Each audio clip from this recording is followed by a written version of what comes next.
Hello दोस्तों, physics के फंडे में आपका स्वागत है। आज हम सॉल्व करने जा रहे हैं नीट यूजी 2017 टेस्ट पेपर जो 2017 7 मई को हुआ था। ठीक है, डिस्कस करते हैं question number 1। The spring of force constant के is cut into lengths of ratio 1:2:3. They are connected in series and the new force constant is k.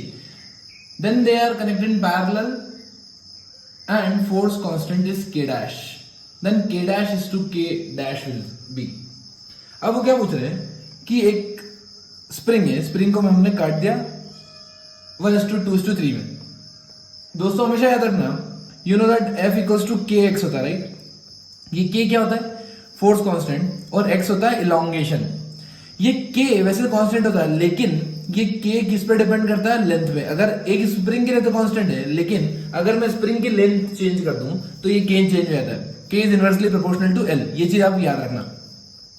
उन्होंने हमको बोला है 1:2:3 में डिवाइड करना है, तो एक काम करता हूं, मैं टोटल लेंथ मान लेता हूं l, राइट। तो फर्स्ट पार्ट क्या हो जाएगा? l/6, सेकेंड 2l/6 और थर्ड 3l/6। ये लेंथ है, राइट।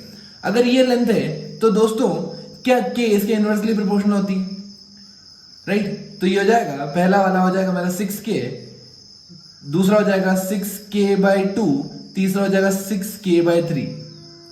क्या चीज आपको क्लियर है? मतलब मेरे पास तीन स्प्रिंग है जिसका k, 3k और 6k, 3k और 2k स्प्रिंग कांस्टेंट गिवन है।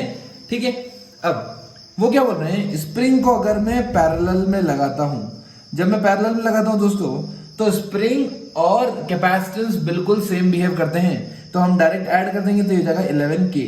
लेकिन जब मैं स्प्रिंग को सीरीज में लगाता हूं, तो सीरीज में दोस्तों क्या 1/k ऐड करना पड़ेगा सबको। तो 1/k series equals to 1/6k plus 1/3k plus 1/2k। आप देखेंगे तो आंसर आपका k ही आएगा, राइट। तो जब इन दोनों का रेशियो लेता हूं मैं, तो रेशियो सीरीज अपॉन पैरेलल का रेशियो पूछा है हमने, k series divided by k parallel, तो रेशियो आ जाएगा 1:11। क्वेश्चन नंबर 2 देखते हैं। Now, the resolving power of an optical microscope of two wavelengths λ1 and λ2। देखिए दोस्तों, रिजॉल्विंग पावर का फॉर्मूला आपको याद होना चाहिए। ये क्वेश्चन काफी बार एग्जामिनेशन में पूछा गया है।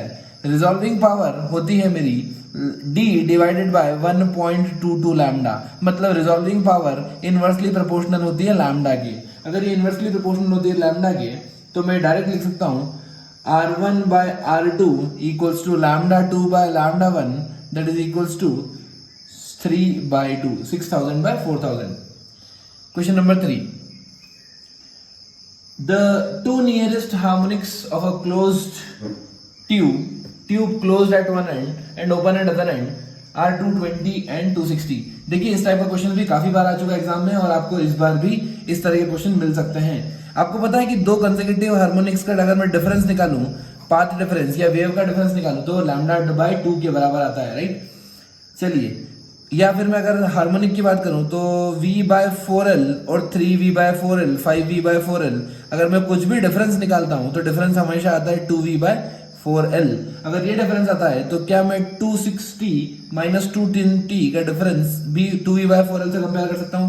बिल्कुल कर सकता हूं दोस्तों। तो ये जाएगा मेरा, मुझे V/4L फर्स्ट की फ्रीक्वेंसी निकालना है, तो मैं ऐसा करता हूँ, 2 से इसको डिवाइड करता हूँ। ये डिफरेंस कितना है? 40 डिवाइडेड बाय 2, तो मेरा V/4L, यही तो मेरी फंडामेंटल फ्रीक्वेंसी होती है, V/4L, तो ये हो जाएगा मेरा 20 हर्ट्ज, राइट। क्वेश्चन नंबर 4 देखते हैं। क्वेश्चन नंबर 4 में क्या गिवन है? Consider a drop of rain water having mass 1 gram falling from height 1 kilometre. It hits the ground speed 50. Take g constant. The work done by gravitational force and resistive forces. देखिए दोस्तों, मुझे करना क्या है, इसमें work done निकालना है। मुझे पता है वर्क डन बाय ग्रेविटी, तो डायरेक्ट आ जाती है, वर्क डन बाय ग्रेविटी आती है m × g × h, right. So work done होता है फोर्स इनटू डिस्प्लेसमेंट। फोर्स भी नीचे है, डिस्प्लेसमेंट भी नीचे है, दोनों नीचे है, इसका मतलब पॉजिटिव होगा वर्क डन। तो ये होगा m की वैल्यू पुट कर दो 10⁻³ g की वैल्यू उन्हें गिवन ही है 10, किलोमीटर दे रखा है 1 किलोमीटर, 1 किलोमीटर मतलब 10⁻³ मीटर। इसका मतलब 10⁻³ कैंसिल हो जाएगा, ये आ जाएगा 10 joule, right. Now what they are asking, अब हमें निकालना है work done by resistive forces. देखिए दोस्तों, work done by resistive forces direct नहीं निकाल सकते हम, क्योंकि हमें कुछ भी इंफॉर्मेशन गिवन नहीं है, तो हम यूज करेंगे वर्क एनर्जी थ्योरम। ये वर्क एनर्जी थ्योरम नीट वालों का फेवरेट थ्योरम है, हर बार वो इस पे एक क्वेश्चन पूछते हैं। Total work done equals to change in kinetic energy.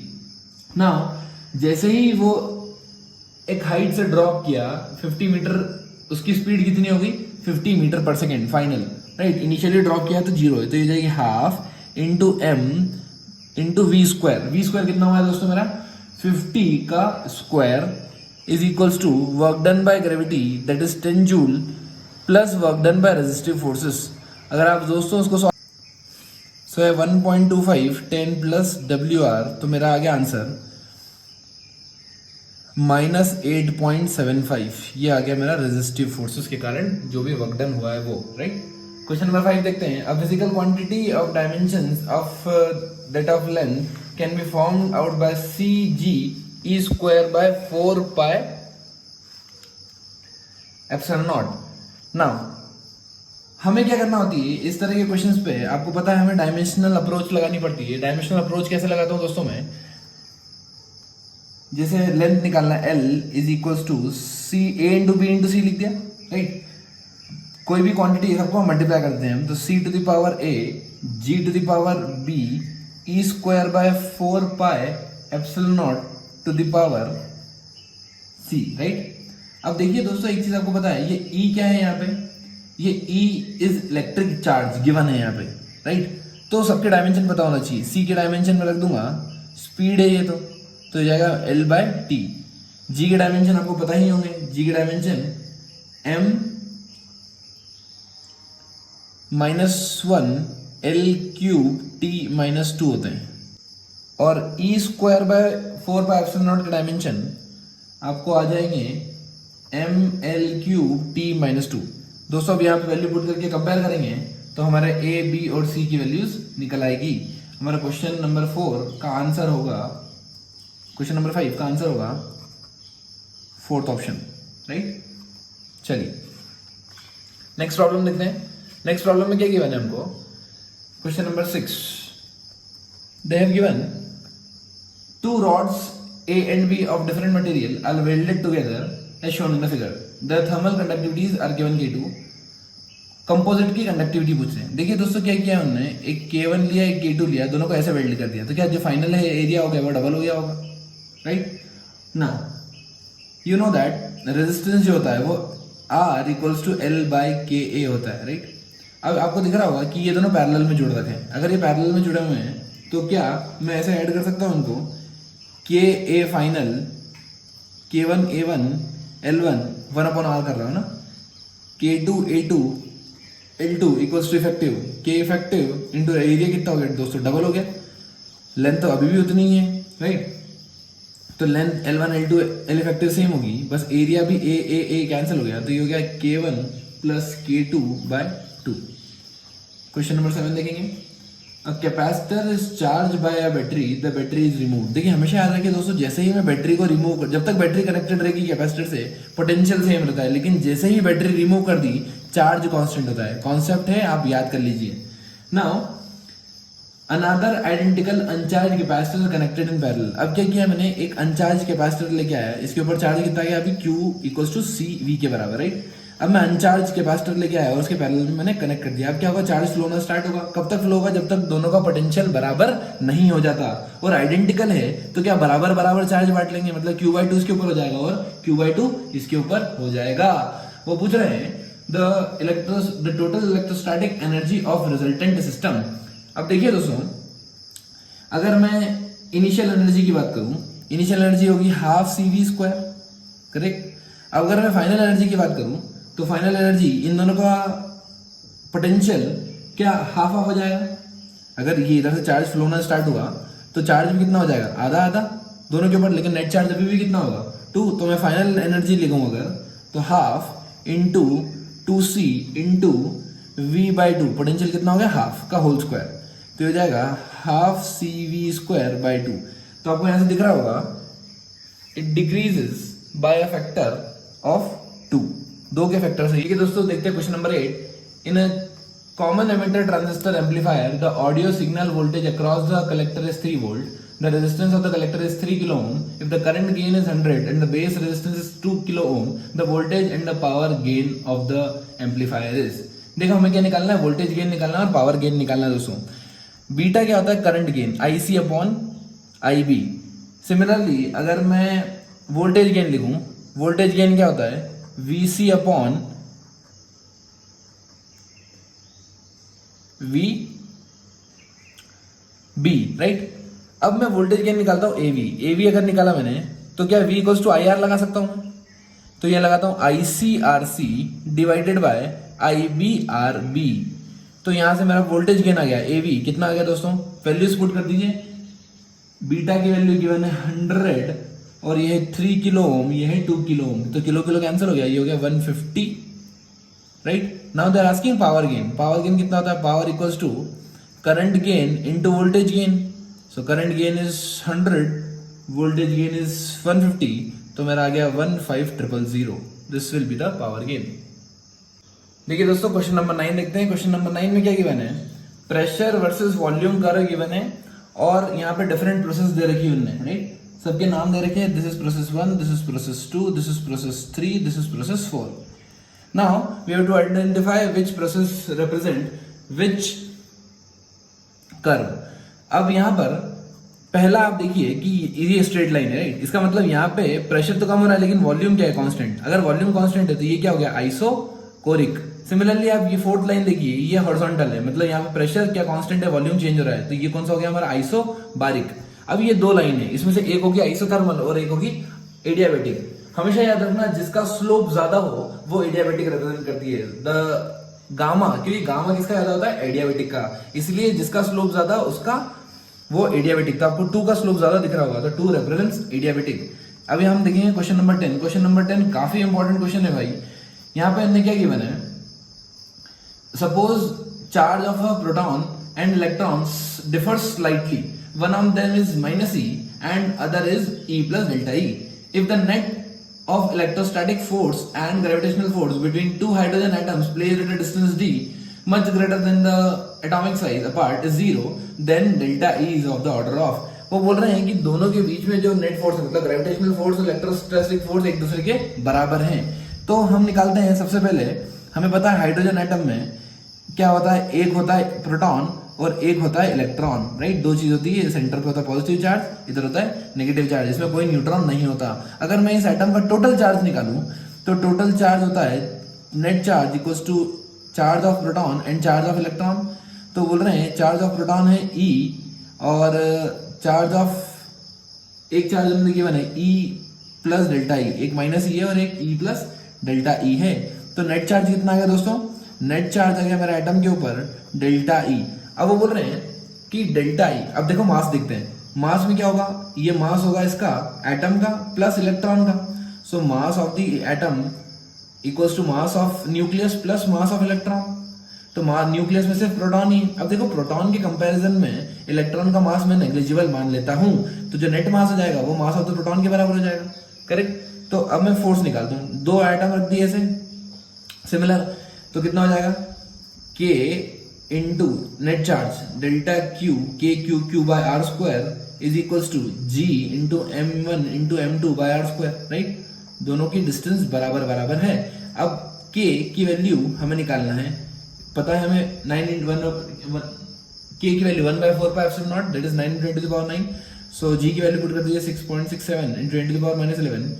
Mass of the proton 1.67 into 10 to the power -27 kg का whole square divided by 9 into 10 to the power 9। जैसे ही दोस्तों आप इसको सॉल्व करोगे आपके पास आंसर निकल के आ जाएगा 1.436 into 10 to the power -37 coulomb, right. चलिए क्वेश्चन नंबर 11 देखते हैं। क्वेश्चन नंबर 11 में क्या गिवन है हमको, question number 11, the resistance of wire is R ohm if it is melted and straight n times, ठीक है। The new resistance will be, हमने क्या किया, इसको मेल्ट कर दिया। देखिए दोस्तों हमेशा याद रखना है रेजिस्टेंस का फॉर्मूला होता है R equals to rho L by A। अब एक चीज मेल्ट किया है, मतलब यहाँ क्या होता है, रेजिस्टेंस लेंथ पे भी डिपेंड करता है और एरिया पे भी डिपेंड करता है। हमें हमेशा एक चीज गिवन होगी, या तो लेंथ गिवन होगी या एरिया गिवन होगा, लेकिन हमें पता है कि वॉल्यूम होता है एरिया इंटू लेंथ। तो वॉल्यूम हमेशा इस चीज की कांस्टेंट होती है, तो अगर एरिया नहीं गिवन है तो मैं इसको ऐसे लिखता हूँ, R is equal to rho into L square by volume. तो रो R प्रोपोर्शनल आ गया एल स्क्वायर के, मतलब लेंथ के स्क्वायर पे डिपेंडेंट होगा मेरा रेजिस्टेंस। तो R2 आ गया मेरा n स्क्वायर टाइम्स R1। कैसी समझ में आती है दोस्तों आपको? बहुत बढ़िया। क्वेश्चन नंबर 12 देखिए दोस्तों, क्वेश्चन नंबर 12 में हमें क्या गिवन है, हमें A और B यहाँ पर दो इनपुट सिग्नल्स गिवन है, राइट। और उसके बाद ये सर्किट लगा हुआ है, ये और गेट है, ये और गेट है, ये नॉट गेट है। लेकिन आप यहाँ पे देख रहे हैं कि एक सिग्नल को आउटपुट कोड ने दो में कन्वर्ट कर दिया है। अगर आपको पता है कि ये it behaves a not gate तो आपका आंसर बहुत इजी हो जाएगा, राइट। और अगर नहीं पता तो भी कोई दिक्कत वाली बात नहीं है। देखिए यहाँ पे हम इसका सिग्नल मानते हैं y, तो y कितना आएगा, a plus B bar, right. अब इस सिग्नल को उन्होंने यहाँ कन्वर्ट कर दिया, तो ये क्या मैं लिख सकता हूँ इसको, दिस प्लस दिस, मतलब जो y प्लस वाई पे बार आएगा, y प्लस वाई बार को मैं क्या y बार वापस से लिख सकता हूँ, राइट।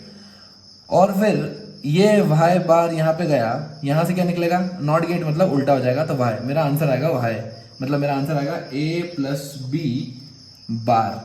और एक चीज और, अगर आपको पता है ये नॉट गेट है तो नॉट गेट और नॉट गेट क्या एक दूसरे को नलीफाई कर देंगे, मतलब ये दोनों हमारे लिए वेस्ट हो गए, सिर्फ आंसर यही आ जाएगा, ठीक है। चलिए अब हम देखते हैं क्वेश्चन नंबर 13। क्वेश्चन नंबर 13 में क्या गिवन है, the de Broglie wavelength of a neutron in thermal equilibrium with heavy water at temperature T and mass m is। देखिए जो काइनेटिक एनर्जी होती है, काइनेटिक एनर्जी कितनी होती है, हाफ kBT इंटू 3, मतलब 3/2 kBT, राइट, पर डिग्री ऑफ फ्रीडम। और जो लैम्डा होता है वो लैम्डा क्या होता है मेरा, h/p या h/mv भी लिख सकते हैं इसको। और अगर मैं काइनेटिक एनर्जी के टर्म्स में लिखूं तो √2m into kinetic energy, right. But यहाँ काइनेटिक एनर्जी कितनी, 3/2 बोल्ट्जमैन कांस्टेंट इंटू टेम्परेचर। तो मेरा लैम्डा की वैल्यू हो जाएगी h/3mkt with underroot sine, right. Question number 14 बहुत इजी है क्वेश्चन। आप देखिए ग्राफ में, फॉरवर्ड बायसिंग तब होती है जब करंट फ्लो हो positive terminal to negative terminal या higher potential to lower potential. जैसे ही higher potential to lower potential travel होगा, मैं डेफिनेटली मेरा बायसिंग फॉरवर्ड बायसिंग कहलाएगी। फर्स्ट केस में लेफ्ट में -4 है, राइट में -3 है, मतलब ये रिवर्स बायस हो गया। सेकंड केस -2 + 2, मतलब ये भी रिवर्स बायस हो गया। थर्ड केस 3 5, ये भी रिवर्स बायस हो गया। Fourth case 0 -2। आप देखिए लेफ्ट साइड में ज्यादा पोटेंशियल है, राइट साइड में कम, इसलिए फोर्थ मेरा आंसर है क्वेश्चन नंबर 14 का ऑप्शन फोर्थ। क्वेश्चन नंबर 15 देखते हैं। A long solenoid of diameter 0.1 has 2 × 10⁴ turns per meter. At the center of the solenoid, a coil of 100 turns and radius 0.01 meter is placed with its axis coinciding with the solenoid axis. The current in the solenoid reduces to a constant rate to 0 ampere from 4 ampere in 0.05 seconds. If the resistance of the coil is 10 pi square ohm, the total charge flowing through the coil, देखो charge निकालना है, ठीक है। करना क्या है हमें, current निकाल लो, करंट को रेट दो rate of flow of charge. और करंट कैसे निकालते हैं, d∅dt से मेरा आएगा पोटेंशियल, पोटेंशियल को मैं रेजिस्टेंस से डिवाइड कर दूंगा, बस ये चीज करना है। तो मैं ऐसे लिख देता हूं, ΔQ/ΔT current equals to potential by resistance. Potential को लिखता हूं ΔΦ/ΔT डिवाइडेड बाय, राइट। अब आपको n टर्न्स गिवन है, तो मैं इसका ΔΦ लिख देता हूं सबसे पहले, क्या आएगा, μ0 × nn πr² into ΔI/ΔT, right. आपको फॉर्मूला याद होगा सोलेनॉइड का। नाउ अब वैल्यूज पुट करूंगा मैं सबकी, तो मेरा चार्ज निकल के आएगा यहाँ पे 32 माइक्रोकूलम, राइट। तो देखते हैं क्वेश्चन नंबर 16 क्या गिवन है हमको। Preeti reached the metro station and found that the escalator was not working. So she walked up the escalator in T1 time. On another day, if she remains stationary on the moving escalator, she takes T2 time. The time taken by her to walk on the moving escalator will be.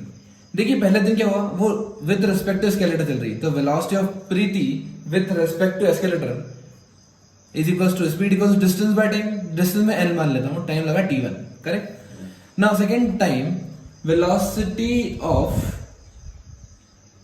on other day she walked, she remains stationary. So basically वो velocity of escalator आ जाएगी. velocity of escalator कितनी आएगी? speed by time t2. Correct. मुझे velocity अब क्या कर रहा है थर्ड डे में, वो मूविंग एस्केलेटर पे चल रही है. तो क्या मैं velocity of Preeti is equals to velocity of Preeti with respect to escalator plus velocity of escalator लिख दूं. velocity of Preeti is with respect to escalator is nothing, it is velocity of Preeti minus velocity of escalator. तो मैं इधर ले गया इसको. अब देखिए ध्यान से, L by T1 plus L by T2, right. ये velocity of Preeti with respect to ground on a moving escalator. तो इसको ऐसे लिख दूं, डिस्टेंस तो वही है, time effective. L at get cancel, you'll get T1 T2 upon T1 plus T2. Question number 17. In YDSE, the first experiment in air and then in medium. It is found that 8th bright fringe in the medium lies with 5th dark fringe. अब क्या कर रहे हैं? Question number 17 में 8th dark जब dark लेते हैं हम, 8th dark in the medium में मतलब lambda d by d, right. और क्या कंडीशन होती है? 2n-1 lambda by D dark fringe की, तो जाएगा 2n-1 into lambda D by D, lambda D by D, right. ये दोनों को मुझे क्या करना है? इक्वेट करना है. अब देखिए जैसे ये lambda D by D cancel हो गया, तो क्या बचा? Lambda medium. क्या मैं लिख दूं? Lambda in air divided by mu, where mu is the refractive index of the medium, right.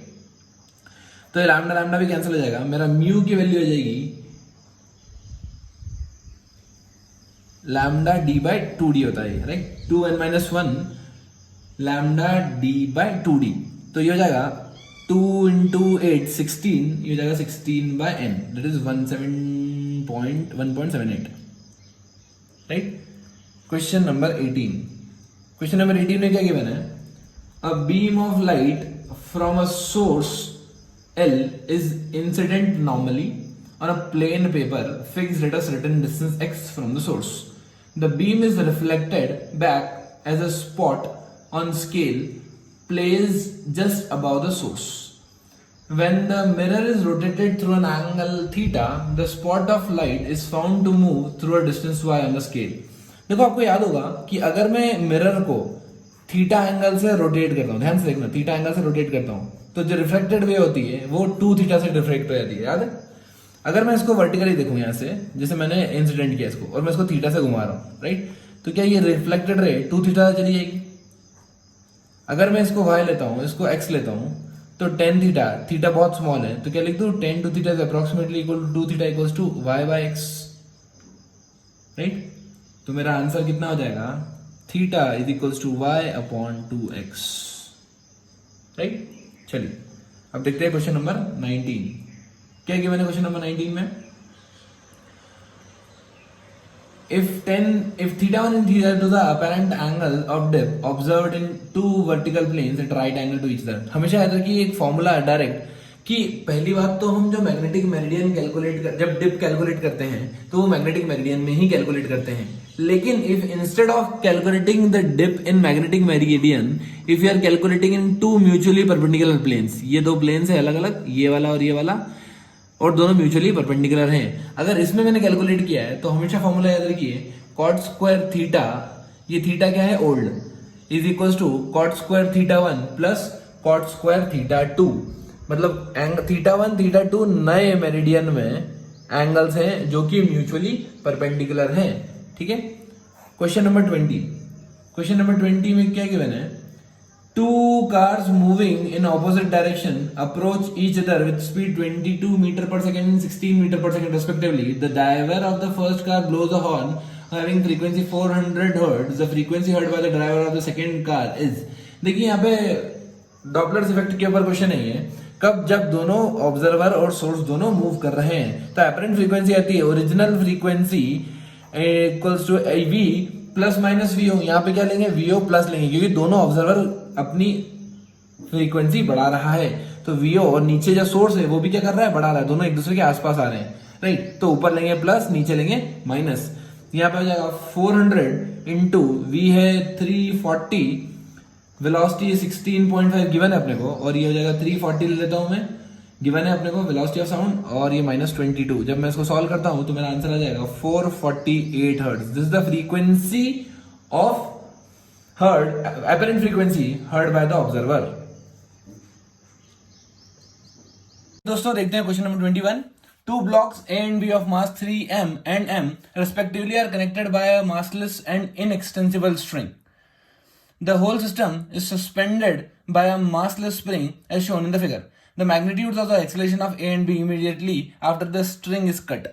देखिए दोस्तों, एक आपको फॉर्मूला इंपॉर्टेंट याद रखना है यहाँ पर कि कभी भी वो एक्सेलरेशन पूछे, राइट, तो एक्सेलरेशन क्या होता है? Net external force. दोस्तों ध्यान रखो, net external force by mass. ठीक है, अब मैंने क्या किया, जैसे मान लो इसको कट कर दिया, अगर मैंने इसको कट कर दिया यहां से ऐसे, तो इसके ऊपर कौन सा फोर्स लग रहा है? देखो टेंशन खत्म हो गया, तो इसके ऊपर सिर्फ ग्रेविटी लग रही है ना, तो इसका एक्सेलरेशन तो जी हो गया। ये तो आसान है। लेकिन ये जो स्प्रिंग है, ये स्प्रिंग क्या करती है? इसको थोड़ा सा रेजिस्ट करती है। ये स्प्रिंग क्या करती है? इसको थोड़ा सा रेजिस्ट करती है। लेकिन पहले ही इक्विलिब्रियम में था, अब ये मैंने टेंशन कट कर दिया, तो आपको ऐसा नहीं लग रहा कि ये जो फोर्स है उसको कोई बैलेंस नहीं कर पा रहा है अब? तो इसके लिए एक्सेलरेशन कैसे लिखेंगे दोस्तों? हमेशा याद रखना, removed force divided by mass. अगर आपको ये रूल याद रह गया तो आप इस तरह के क्वेश्चन सारे कर लेंगे, राइट। एक्सेलरेशन क्या होता है? Removed force by mass. अब देखो रिमूव्ड फोर्स क्या है? 3m रिमूव नहीं किया हमने, कितना? ये 3m है, ये m है, हमने रिमूव किया m, तो mg divided by total mass. Total mass कितना होता है? टोटल मास होता है m plus m 2m, that is m plus 2m 3m, तो मेरा आ गया g/3। ठीक है दोस्तों, चलिए क्वेश्चन नंबर 22। क्वेश्चन नंबर 22 में क्या गिवन है? वो बोल रहे हैं कि डिस्पर्शन विदाउट डिविएशन वाला question, right. Now a thin prism having refracting angle 10 degrees made up of glass of refractive index 1.42, the prism is combined with another thin prism refractive index 1.7, the combination produce dispersion without division। देखिए दोस्तों, जब dispersion without deviation होता है, मतलब deviation क्या हो गया? दोनों का बराबर हो गया, तो नेट डिविएशन कितना हो जाता है? 0 हो जाता है, राइट। एक का क्लॉकवाइज, एक का एंटी क्लॉकवाइज। डेविएशन का फॉर्मूला होता है A angle of prism into mu -1, thin के लिए याद है, तो ये जाएगा A2 इंटू μ2 -1। देखो दोस्तों, कैलकुलेशन आपका काम है, A1 A2 μ1 μ2 की वैल्यू पुट कर देंगे हम, तो मेरा A2 आ जाएगा 6 डिग्री। क्वेश्चन नंबर 23 देखेंगे हम। What is given in question number 23? Question number 23 में हमें गिवन है the acceleration due to gravity at height 1 kilometre above the earth surface is same as that of the d below the earth surface. देखिए दोस्तों, जब surface की distance बहुत छोटी होती है तो g' हम 1 - 2h/r लिखते हैं, अगर आपको याद हो तो, और जब डेप्थ के साथ होती है तो होता है g इंटू 1 - d/r। ठीक है, क्या बोला उन्होंने कि चेंज वेरिएशन दोनों में सेम है। अगर ये दोनों g' सेम है, इसका मतलब ये g कैंसिल हो जाएंगे, क्या 2h और d/r बराबर आना चाहिए, तो 2h बराबर d आ जाता है दोस्तों। तो यहां से मेरा आंसर आ जाएगा d = 2 kilometre. Question number 24। A potentiometer is an accurate and versatile device to make electrical instruments to measurements of EMF because the method involves। देखिए दोस्तों, अगर आपको पोटेंशियोमीटर याद हो तो हम वहाँ पे नल पॉइंट ढूंढते हैं पूरी पोटेंशियल ग्रेडियंट वाली लाइन पे। जैसे हम जॉकी के थ्रू नल पॉइंट ढूंढते हैं, तो इसमें से गैल्वेनोमीटर में से करंट कितनी हो जाती है? 0। ठीक है, इसलिए इसका पोटेंशियल और इसका पोटेंशियल बराबर आता है। अब एग्जैक्ट क्यों आता है, मतलब एकदम अच्छी वैल्यू क्यों आती है? क्योंकि कोई भी डिवाइस में से अगर करंट फ्लो हुआ तो हर डिवाइस का कुछ ना कुछ रेजिस्टेंस होता है दोस्तों, और अगर किसी का रेजिस्टेंस है किसी भी डिवाइस का, तो वो भले थोड़ी एनर्जी कंज्यूम करे, लेकिन कुछ ना कुछ एनर्जी कंज्यूम तो करेगा। तो इसका मतलब जो पोटेंशियल डिफरेंस एक्चुअल होना चाहिए वो शो नहीं कर पाता। लेकिन पोटेंशियोमीटर क्योंकि नल पॉइंट पे बेस्ड होता है, राइट, इसीलिए ये ज्यादा एक्यूरेट रीडिंग दे पाता है बिना करंट को कंज्यूम करे। Question number 25। A spherical body with a radius 12 centimeter radiates 450 watt power at 500 Kelvin. If the radius were halved and temperature doubled, the power radiated will be। देखिए ये दोस्तों thermodynamics का ये बहुत फेवरेट क्वेश्चन है, Stefan's law और Stefan's Boltzmann law. Power is proportional, power equals to sigma E A T⁴। ठीक है, तो यहाँ पर रेडियस पे भी डिपेंड कर रहा है, मतलब ये एरिया है, और टेम्परेचर पे भी डिपेंड कर रहा है। तो मैं क्या ऐसे लिख दूं कि रेडियस का स्क्वायर एरिया हो गया और T⁴। अब दोस्तों आपको दोनों का रेशियो लेना है P1/P2। जैसे आप P1/P2 रखेंगे तो R1/R2 का स्क्वायर रखना पड़ेगा आपको। डबल कर दिया यहाँ पे, है ना। तो रेडियस को कर दिया मैंने हाफ, रेडियस फॉर हाफ, तो ये हो जाएगी 6 स्क्वायर, और टेम्परेचर को मैंने कर दिया है डबल दोस्तों। तो ये मेरा हो जाएगा, टेम्परेचर अगर T था इनिशियली तो ये हो जाएगा 2T⁴। जैसे आप इसको सॉल्व करेंगे तो मेरा आंसर आ जाएगा 1800 वाट। ये मेरी न्यू पी की वैल्यू आ गई। ठीक है दोस्तों। Now question number 26। Figure shows a circuit that contains 3 identical resistors with resistance 9, 2 identical inductor L, 2 millihenry, and an ideal battery with EMF 18 volt. The current I through the battery just after switch. दोस्तों 2017 के बच्चे काफ़ी lucky थे कि उनको ये वाला question bonus marks मिला था। सबको मार्क्स मिले थे इसकी। क्यों? क्योंकि उनने कैपेसिटेंस की वैल्यू गिवन नहीं थी, लेकिन फिगर में कैपेसिटेंस गिवन था। तो अगर मैं अज्यूम करूं कि जो फिगर सही है और उस हिसाब से अगर मैं सॉल्व करूं तो T=0 पर जस्ट आफ्टर द कनेक्ट, क्या जो इंडक्टर होते हैं वो it behaves as a open circuit, और जो कैपेसिटर होते हैं it behaves as a close circuit. ये आपको दोस्तों याद रखना है। तो यहां पर हमें क्या चीज गिवन है, ये तो ऐसा हो जाएगा, कैपेसिटर क्लोज सर्किट हो जाएगा और ये ओपन हो जाएगा। अब देखिए यहां से कोई करंट फ्लो नहीं होनी है, यहां से भी कोई करंट फ्लो नहीं होनी है। ये आर और ये आर, ये दोनों काहे में आएगा दोस्तों? पैरेलल में।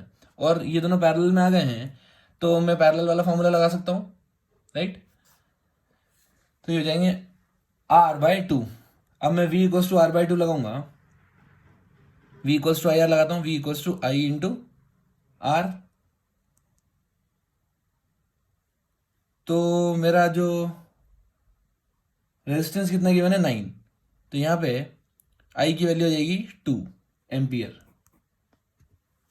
ठीक है, चलिए। और अगर मैं रेजिस्टेंस कैपेसिटेंस को इंक्लूड करूं, अगर मैं कैपेसिटेंस को इंक्लूड करूं तो ये R और ये R, ये दोनों काय में? पैरेलल में दोस्तों। तो अगर पैरेलल में है तो क्या R/2 आएगा। अगर मैंने इंक्लूड कर दिया तो ये हो जाएगा 36/9। 36/9 कितना होता है दोस्तों? 4।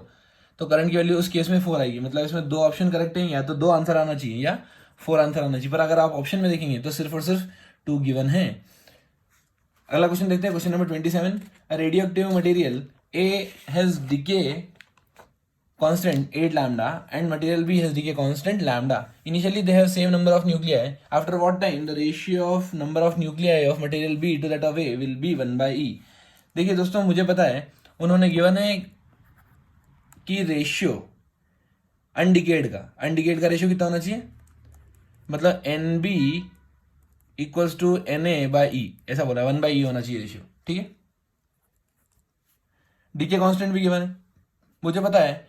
अगर मैं इसको ऐसे लिखूं, NB को लिखता हूं N0e⁻ λT, Na को लिखता हूं N0e⁻, इसका लैम्डा कितना गिवन है दोस्तों? 8 गुना 8 टाइम्स 8 λT/E, राइट।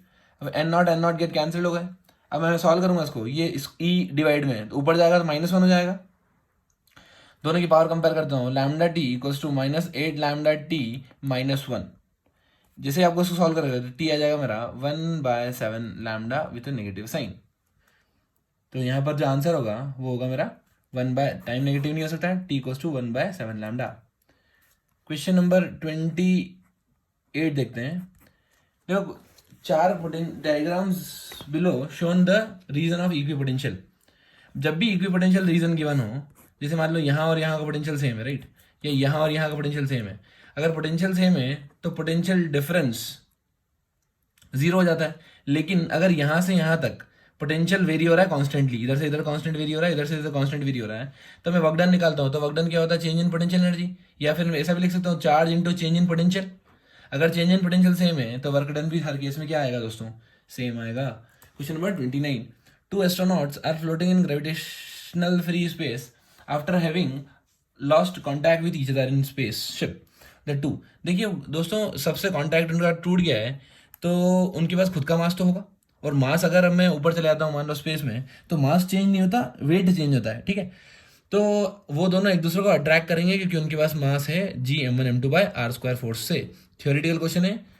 चलिए, x, question number 30, x coordinate and y coordinate of the particles at time given 5t minus 2t square and y coordinate is given 10t. They are asking acceleration. मुझे पता है कि x को differentiate करूंगा तो velocity आएगी, फिर इसको डिफरेंशिएट करूंगा तो एक्सेलेशन आ जाएगा। यहाँ वेलोसिटी निकालता हूँ मैं दोनों केस में। ये चाहिए 5 माइनस 4t, फिर से डिफरेंशिएट करेंगे तो 0 माइनस 4, और ये 10 फिर से डिफरेंशिएट किया तो 0, मतलब वाई डायरेक्शन में एक्सेलेशन 0 है लेकिन एक्सेलरेशन में -4 आएगा दोस्तों। ठीक है, क्वेश्चन नंबर, अब देखते हैं question number 31। One end of the string of length L is connected to a particle of mass m and another end is connected to a small peg on a smooth horizontal table. If the particle moves in circle with speed v, net force on particle। देखिए दोस्तों, ये horizontal circle motion का case है, ठीक है, vertical circle नहीं है। अगर हॉरिजॉन्टल सर्कल है या यूनिफॉर्म सर्कुलर मोशन मानो तो इसके ऊपर सिर्फ और सिर्फ एक ही फोर्स लगेगा टेंशन का टुवर्ड्स द सेंटर, उसकी वेलोसिटी होगी उसके परपेंडिकुलर। तो यहाँ पर जो फोर्स लगता है वो सिर्फ और सिर्फ टेंशन का फोर्स लगता है, which is equals to mass into centripetal acceleration mv square by r। ठीक, number 32, a particle executes linear simple harmonic motion with an amplitude 3 centimeter, and when the particle is at 2 centimeter from the mean position, the magnitude of its velocity is equals to that of acceleration, then time period। क्या given है हमें? Amplitude given है 3, x की position given 2। वो बोल रहे हैं कि magnitude of the velocity formula कितना होता है, ओमेगा अंडर रूट ए स्क्वायर माइनस एक्स स्क्वायर। ये बोल रहे हैं इसका मैग्नीट्यूड और एक्सेलरेशन का magnitude omega square into x बराबर है। अगर एक्सेलरेशन बराबर है मैग्नीट्यूड ऑफ वेलोसिटी की तो हम कंपेयर करते थे दोनों को, तो हो जाएगा A square minus X square equals to omega square X square. जैसे आप वैल्यू पुट करेंगे दोस्तों तो मेरा ओमेगा की वैल्यू आएगी √5/2। तो टाइम पीरियड आ गया मेरा 2 pi by omega, that is 2 pi by √5 into 2 into 2, तो ये हो गया 4 पाई बाय √5। क्वेश्चन नंबर 33 देखते हैं। Two Polaroids P1 P2 are placed with their axes perpendicular to each other. Unpolarized light I0 is incident on P1. A third Polaroid P3 is kept in between P1 and P2 such that it makes an angle of 45 degree with that of P1. The intensity of transmitted light through P2 will be। देखो दोस्तों, Polaroid की property होती है, मान लीजिए अगर आपने कोई अनपोलराइज लाइट को सेंड किया यहाँ से जिसकी इंटेंसिटी आई है, तो इसके निकलने के बाद 1/2 रूल लग जाता है, ये हो जाती है। अगर I0 गई है तो I0/2 हो जाती है। उसके बाद क्या किया आपने, यहाँ पर एक और पोलराइड रखा है जिसका एंगल 90 डिग्री है, राइट। अब इन दोनों में अगर एंगल 90 डिग्री है तो इंटेंसिटी कैसे चेंज होती है, I0 cos square theta, I0 cos square theta, I0 cos square theta. तो यहाँ पर ये एंगल 90 डिग्री दोनों के बीच में, तो अगर इंटेंसिटी बाहर 0 हो जाएगी। लेकिन हमको क्या गिवन है कि एक और उनने पोलराइड दे दिया 45 डिग्री पे बीच में, तो अब यहाँ पर इन दोनों के बीच में एंगल कितना हो गया 45, तो ये हो गया I0/2 इनिशियल जो इसमें इंसिडेंट हो रही है इंटू cos स्क्वायर 45, तो ये हो जाएगा I0/4। फिर यहाँ पर इन दोनों के बीच में कितना एंगल है दोस्तों, ये 45, ये 90 वापस हो गया, तो इन दोनों के बीच में एंगल वापस 45 हो गया है। तो मेरे पास हो गया इनिशियल जो यहाँ पे इंसिडेंट हो रही है I/4 इंटू cos स्क्वायर 45, तो ये गया मेरा I0/8। अगर दोस्तों ये नहीं होता तो इंटेंसिटी जो बाहर निकल के आती वो 0 आती, बट क्योंकि ये है इसलिए हमें हमेशा इस पे इंसिडेंट और इन दोनों के बीच का एंगल यहाँ पे वो यूज करना है, ठीक है। चलिए हम देखते हैं क्वेश्चन नंबर 34। क्वेश्चन नंबर 34 में क्या गिवन है, bulk modulus of spherical object is B if it is subject to uniform pressure P, the fractional decrease in radiuses। देखिए बल्क मॉड्यूलस और रेडियस में कोई रिलेशन नहीं है, लेकिन वॉल्यूम में तो है, और वॉल्यूम और रेडियस में रिलेशन होता है। तो beta equal to delta p divided by minus delta v by v, minus को ऊपर ले गया, ठीक है। और डेल्टा वी बाई वी में रिलेशन क्या होता है, delta v by v equals to 3 times delta r by r. याद है दोस्तों कि 4/3 पाई आर क्यूब होता है, आप ये भी लिख सकते हैं पाई आर क्यूब। तो यहाँ पे वॉल्यूम हो गया, इसको डिफरेंशिएट करूंगा मैं del v by del v, तो ये हो जाएगा 3 टाइम्स डेल आर, ये पावर आगे आ जाती है ना। Now, I can write beta equals to delta p minus 3 times delta r by r। तो डेल्टा p की वैल्यू ने p गिवन है, right. Delta r by r निकल जाएगा यहाँ से, कितना हो जाएगा p/3b equals to delta r by r। Question number 35। In electromagnetic wave in free space, the root mean square value of the electric field 6 volt, peak value of magnetic field. देखिए दोस्तों, बहुत इंपॉर्टेंट कॉन्सेप्ट है electromagnetic wave का। अगर मुझे direction निकालनी हो तो मैं लगाता हूँ E cross B equal to C vector, जो कि डायमेंशनली इनकरेक्ट है, बट डायरेक्शन निकालने के लिए पॉइंटिंग वेक्टर ही यूज करना पड़ता है। लेकिन अगर मुझे मैग्नीट्यूड निकालना है तो E equals to B into C लगाता हूँ मैं, राइट। आपको मैग्नीट्यूड अगर निकालना है तो ये वाला फॉर्मूला लगाना पड़ेगा, अगर डायरेक्शन लगाना है तो ये निकालना पड़ेगा। दोस्तों ये पॉइंट इतना इंपॉर्टेंट है, याद रख लो, हर बार ये एग्जाम में क्वेश्चन आता है। तो बी की वैल्यू कितनी है, अब हम यहाँ अगर आरएमएस पुट करेंगे तो यहाँ भी आरएमएस वैल्यू आएगी, और यहाँ अगर मीन मैक्सिमम पीक पुट करेंगे तो यहाँ भी पीक आएगा। ठीक है, अब देखते हैं हमारे पास क्या गिवन है। हमारे पास आरएमएस वैल्यू गिवन है शायद, हाँ आरएमएस कितनी है 6, तो हम इसको 6√2 लिख देते हैं, ये हमारी पीक वैल्यू हो गई ई नॉट। सी होता है 3 × 10⁸, तो हमारी बी नॉट की वैल्यू यहाँ से आ जाएगी। बी नॉट की वैल्यू आएगी 2.83 इंटू 10⁻⁻8 टेस्ला, राइट। अब हम देखते हैं क्वेश्चन नंबर, ये देख लीजिए 2.83 इंटू 10⁻⁻8, ठीक है। अब हम देखेंगे क्वेश्चन नंबर 36।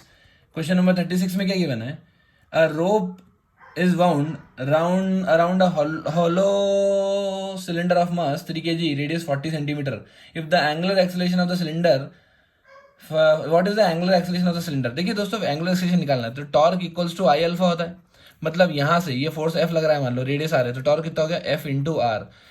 सिलेंडर क्या है हमारा, हॉलो है, सॉलिड हॉलो है, मतलब ये कैसा बिहेव कर रहा है लाइक अ रिंग, तो एम आर स्क्वायर। तो यहाँ से देखेंगे कितना अल्फा आ जाएगा मेरा, f by m r. Force कितना है दोस्तों 30 m3, 4 आर की वैल्यू 400/40/100, तो मेरा आ गया आंसर 25 रेडियन पर second square. Question number 37, two disc of same moment of inertia rotating about their regular axis passing through center and perpendicular to the plane of disk with angular velocities ω1 and ω2. They are brought in contact face to face coinciding the axis of rotation. The expression of loss in kinetic energy during this process.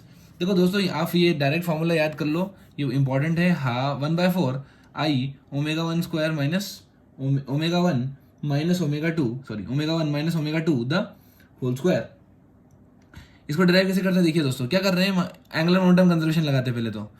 I1 ω1 equals to I2 ω2, लेकिन यहाँ पर दो disc पहले घूम रही है, तो initially I2 ω2, यहाँ पर I1 और I2 बराबर है, तो मैं लिख देता हूँ I ω1 प्लस ω2।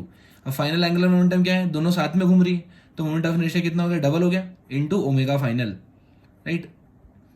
तो ओमेगा फाइनल कितना आ गया दोस्तों, मेरा ओमेगा फाइनल आ गया मेरा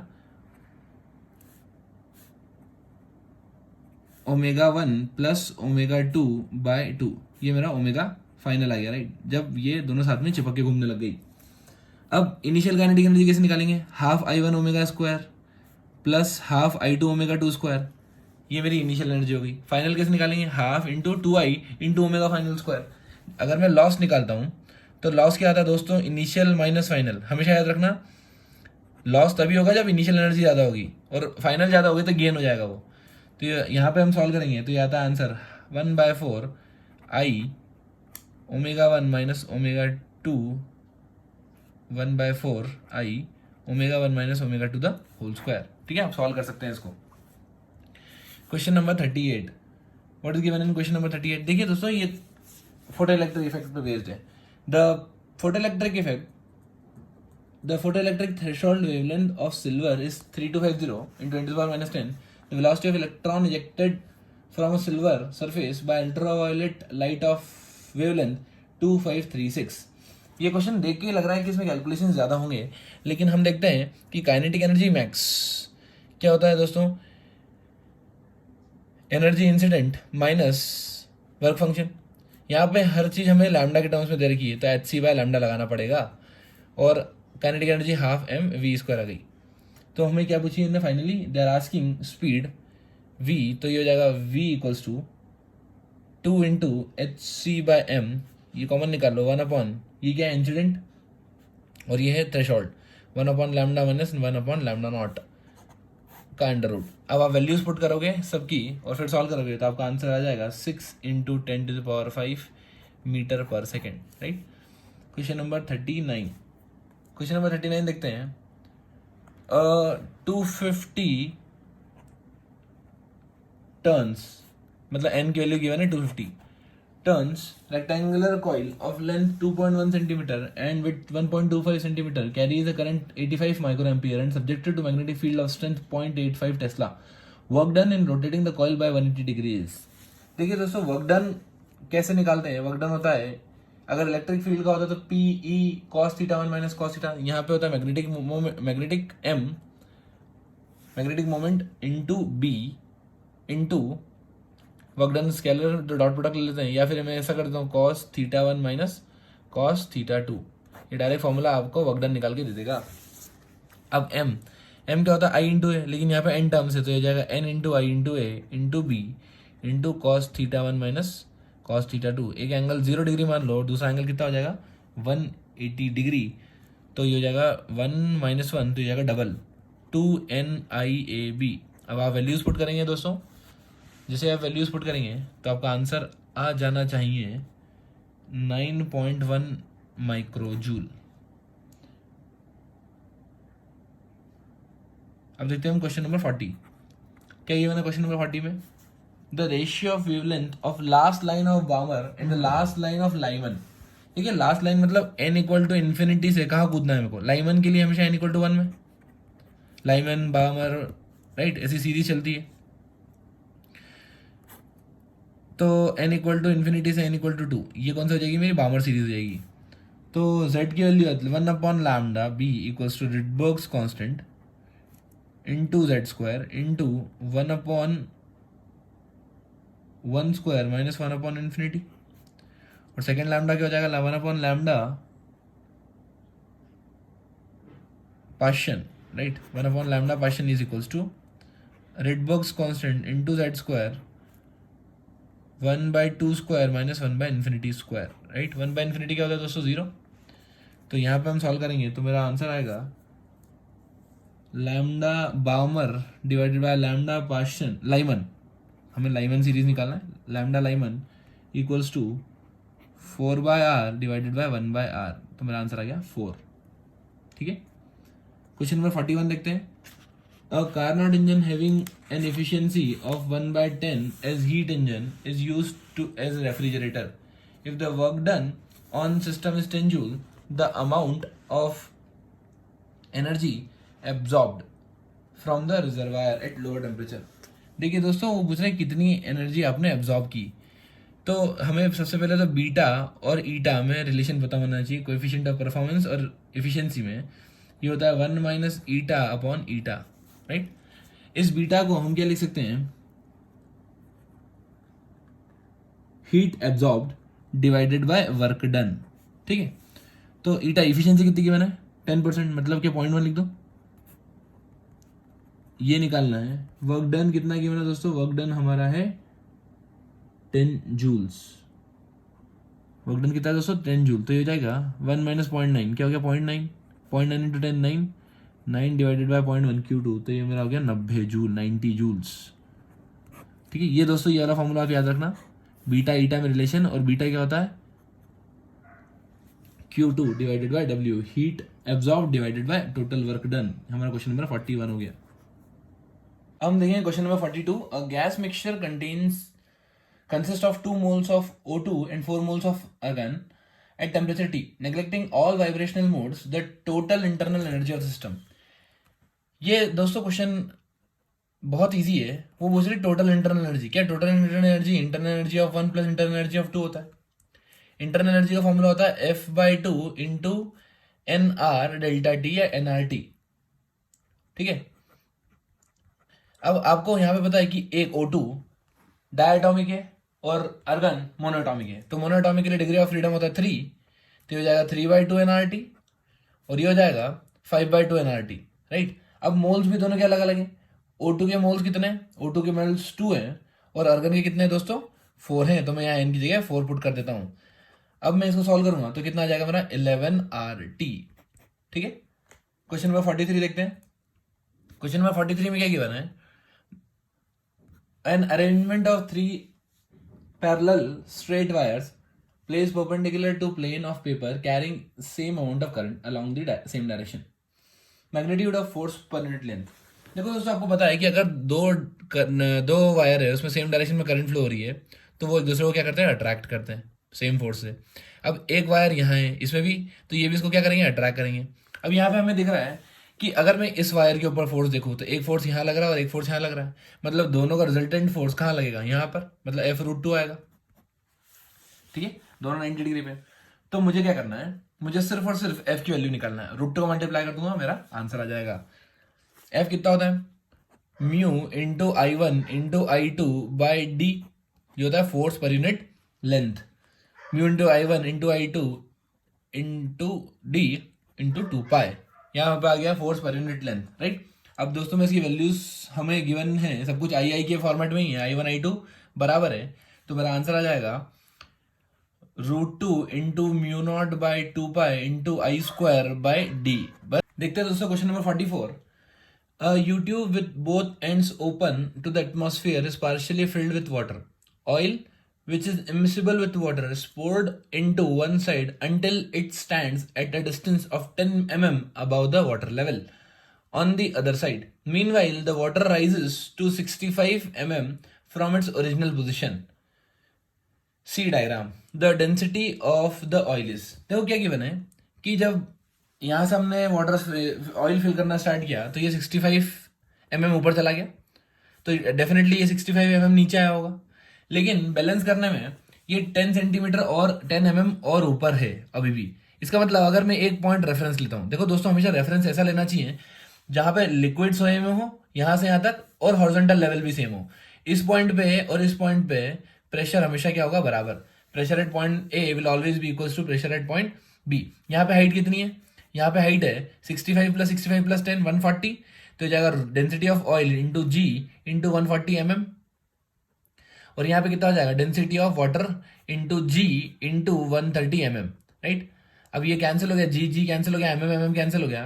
मेरे पास क्या आ गया, मुझे निकालना है density of oil. Density of oil आ जाएगी मेरी डेंसिटी ऑफ वाटर इंटू 13/14. तो उसको लगभग अगर अप्रॉक्सीमेट करूँ मैं तो 928 kg पर मीटर क्यूब आता है, राइट. डेंसिटी ऑफ वाटर आपको पता है 1000 होती है. Question number 45. क्वेश्चन नंबर 45 देखेंगे अपन. Centre of mass of body always coincides with the centre of gravity. देखो बिल्कुल भी जरूरी नहीं है, centre of mass centre of gravity दोनों अलग अलग कॉन्सेप्ट है. मान लीजिए एक रॉड है जो बहुत लॉन्ग है, अगर मैं रॉड का सेंटर ऑफ मास पूछूं तो क्या यहाँ आएगा. लेकिन सेंटर ऑफ ग्रेविटी दोस्तों देखो, ग्रेविटी यहाँ पर ज़्यादा होती है और जैसे जैसे ऊपर जाऊंगा तो ग्रेविटी कम होती जाएगी. तो जब सेंटर ऑफ ग्रेविटी निकालेंगे तो इसकी लगभग यहाँ आएगी. तो centre of mass centre of gravity दो अलग अलग चीज़ें हैं. लेकिन जब हम प्रैक्टिकल चीज़ें लेते हैं, जब हम सरफेस के ऊपर ही चीज़ रखते हैं, अगर मैंने कोई बॉडी रख दी अर्थ सरफेस पे, तो इसका सेंटर ऑफ मास और सेंटर ऑफ ग्रेविटी दोनों एक ही बात होती है. तो फर्स्ट ऑप्शन गलत हो गया. Second option, central of mass of body is the point at which the total gravitational torque of. Now, अगर मैं टॉर्क निकालूं तो ये सेंटर ऑफ मास या सेंटर ऑफ ग्रेविटी पे, तो सेंटर ऑफ ग्रेविटी के अलाउंड हमेशा टॉर्क क्या आएगा, 0 आएगा. अगर centre of mass centre of gravity कॉन्साइड करता है तो मेरा इस पॉइंट के अबाउट टॉर्क 0 आएगा. तो ये ऑप्शन सही हो सकता है. सी देखते हैं. अब कपल, बेसिकली कपल होता क्या है, कपल होता है जो बॉडी सिर्फ और सिर्फ रोटेट कराता है, वो कभी ट्रांसलेट नहीं कराती है. जैसे एक फोर्स इधर लग गया, एक फोर्स इधर लग गया, नेट फोर्स हमेशा 0 होता है. उस कंडीशन में ट्रांसलेशनल इक्विलिब्रियम तो होता है, लेकिन दोस्तों रोटेशनल इक्विलिब्रियम नहीं होता. तो ऑप्शन सी गलत है. अब ऑप्शंस आप देखोगे, आंसर देखोगे तो उसमें 2 आंसर्स करेक्ट हैं, 2 आंसर करेक्ट है, राइट. तो बी तो हमारा सही है, तो डी भी सही ही होगा. The mechanical advantage greater than 1 means the small effort can be used to lift large load. बिल्कुल सही बात है दोस्तों. हमने effort, load divided by effort, load divided by effort हमेशा 1 से बड़ा होना चाहिए. लोड डिवाइडेड बाय एफर्ट हमेशा 1 से बड़ा होना चाहिए, और इसी को बोलते हैं मैकेनिकल एडवांटेज, कि हम कम एफर्ट लगा के बड़े से बड़े लोड को लिफ्ट कर लें.